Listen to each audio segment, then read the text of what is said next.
एक बहुत ही ज्ञानी पंडित रहता था। एक दिन वह अपने बचपन के मित्र से मिलने के लिए दूसरे गांव जा रहा था। उसका मित्र बचपन से ही गूंगा और एक पैर से अपाहिज था। उसके मित्र का गांव काफी दूर था।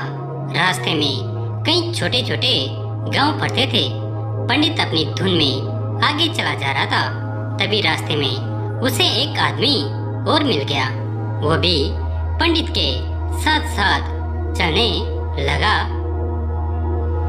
पंडित ने सोचा, चलो अच्छा ही हुआ, साथ साथ चलने से सफर जल्दी कट जाएगा। चलते चलते पंडित ने उस आदमी से उसका नाम पूछा तो उस आदमी ने अपना नाम महाकाल बताया। पंडित को यह नाम थोड़ा अजीब सा लगा, पर पंडित ने नाम के विषय में कुछ पूछना उचित नहीं समझा। दोनों धीरे धीरे साथ चल रहे थे।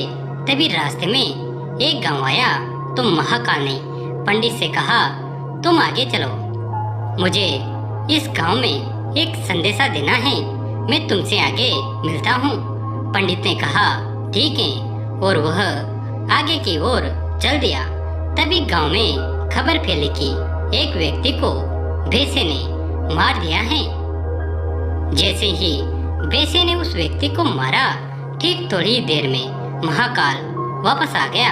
फिर चलते चलते दोनों एक दूसरे गांव के बाहर पहुंचे। यहाँ पर एक छोटा सा मंदिर बना था और ठहरने की व्यवस्था भी अच्छी लग रही थी। पंडित के मित्र का गांव भी वहां से अभी काफी दूर था और रात्रि भी होने वाली थी। तो पंडित ने महाकाल से कहा, रात्रि होने वाली है, पूरा दिन चलते चलते थकान भी लग रही है और भूख भी लग रही है, हम यही भोजन करके आराम कर लेते हैं, कल सुबह आराम से आगे का सफर करेंगे। महाकाल ने कहा, ठीक है, मुझे इस गांव में किसी को कोई जरूरी सामान देना है, तुम खाना खाकर आराम करो, मैं बाद में आकर खा लूंगा। इतना कहकर वह वहां से चला गया। लेकिन उसके जाते ही कुछ देर बाद उस गांव में धुआं उड़ता दिखाई दिया और देखते ही देखते पूरे गांव में आग लग गई। पंडित ने आश्चर्य से सोचा कि यह महाकाल जहां भी जाता है वहां किसी न किसी तरह की हानि जरूर हो जाती है, कुछ तो गड़बड़ है। लेकिन पंडित ने रात्रि में महाकाल से इस बात का कोई जिक्र नहीं किया। सुबह दोनों ने फिर अपने गंतव्य की ओर चलना प्रारंभ कर दिया। कुछ ही देर में फिर एक गांव आया तो महाकाल ने फिर पंडित से कहा, आप आके चलते जाइए, मैं कुछ देर में आपको मिलता हूँ, मुझे इस गांव में भी कुछ जरूरी काम है, मैं काम करके आपसे आगे मिलता हूँ। यह कहकर महाकाल जाने लगा। लेकिन इस बार पंडित आगे नहीं बढ़ा, बल्कि वहीं खड़ा होकर महाकाल को देखता रहा कि अब वह कहाँ जाता है और क्या करता है। तभी लोगों की आवाज सुनाई देने लगी कि किसी व्यक्ति को सांप ने काट लिया है और वह मर गया है। ठीक उसी समय महाकाल फिर से उस पंडित के पास पहुंच गया। लेकिन इस बार पंडित को सहन नहीं हुआ। उसने महाकाल से पूछ ही लिया कि तुम जिस गांव में जाते हो वहां कोई ना कोई नुकसान जरूर हो जाता है, क्या तुम मुझे बता सकते हो ऐसा क्यों हो रहा है?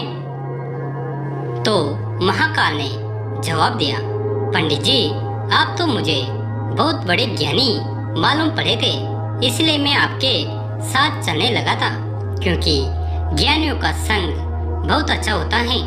परंतु आप अभी तक समझ नहीं पाए कि मैं कौन हूँ। पंडित ने कहा, मैं समझ गया हूँ, लेकिन मुझे कुछ शंका है। अगर आप ही अपना उपयुक्त परिचय दे दे तो मुझे शंका नहीं होगी। महाकाल ने जवाब दिया, मैं यमदूत और यमराज की आज्ञा से उन लोगों के प्राण हरण करता हूँ जिनकी आयु पूर्ण हो चुकी है। हालांकि पंडित को पहले से ही इस बात की शंका थी, फिर भी महाकाल के मुंह से सुनकर पंडित घबरा गया, लेकिन फिर से हिम्मत करके पूछा, अगर ऐसी बात है और तुम सचमुच यमदूत हो तो बताओ अगली मृत्यु किसकी है? यमदूत ने जवाब दिया, अगली मृत्यु तुम्हारे उसी मित्र की है जिससे तुम मिलने जा रहे हो, और उसकी मृत्यु का कारण भी तुम ही बनोगे। यह बात सुनकर पंडित समझा गया। पंडित सोच में पड़ गया कि यदि वास्तव में यह यमदूत हुआ तो उसकी बात भी सही होगी। मेरे कारण मेरे बचपन के सबसे अच्छे मित्र की मृत्यु हो जाएगी, इसलिए अच्छा यही होगा कि मैं अपने मित्र से मिलने ही न जाऊं। कम से कम मैं तो उसकी मृत्यु का कारण नहीं बनूंगा। महाकाल ने कहा, तुम जो सोच रहे हो वह सब मुझे पता है, मगर तुम्हारे अपने मित्र से मिलने न जाने से नियति नहीं बदल जाएगी। तुम्हारे मित्र की मृत्यु निश्चित है और वह अगले कुछ ही क्षणों में घटित होने वाले हैं। महाकाल ने के मुंह से ऐसी बातें सुनकर पंडित को झटका सा लगा, क्योंकि महाकाल ने उसके मन की बात जान ली थी, जो कि एक साधारण व्यक्ति के लिए संभव नहीं है। अब तो पंडित को विश्वास हो गया कि यह महाकाल सच में ही यमदूत हैं। वह अपने मित्र की मृत्यु का कारण न बने, इसलिए पंडित पीछे की ओर मुड़ा और अपने गांव की ओर जाने लगा। परंतु जैसे ही पंडित मुड़ा, उसका मित्र तेजी से उसकी ओर आता हुआ दिखाई दिया, जो पंडित को देखकर अत्यंत प्रसन्न दिख रहा था।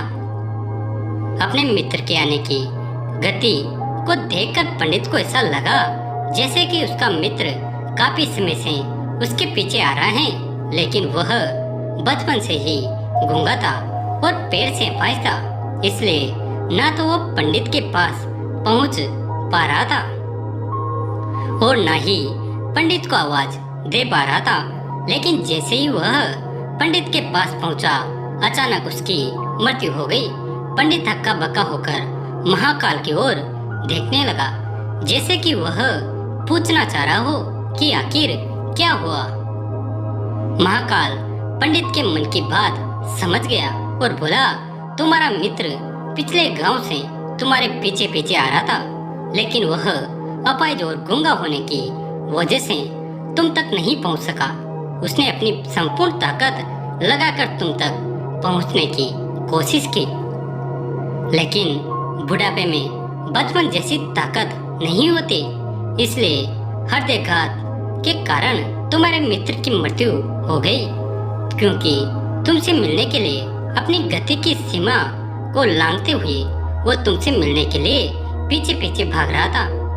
इसलिए अपने मित्र की मृत्यु का कारण तुम ही बने। अब पंडित को विश्वास हो चुका था कि सचमुच यह महाकाल एक यमदूत है और उसका कार्य जीवों के प्राणों को हरना है। पंडित एक ज्ञानी व्यक्ति था, इसलिए यह भी जानता था कि मृत्यु पर किसी का बस नहीं चलता। सभी जीवों को एक ना एक दिन मरना ही है। यही सोचकर उसने अपने आप को संभाल लिया, लेकिन अचानक पंडित के मन में स्वयं की मृत्यु के बारे में जानने की इच्छा हुई।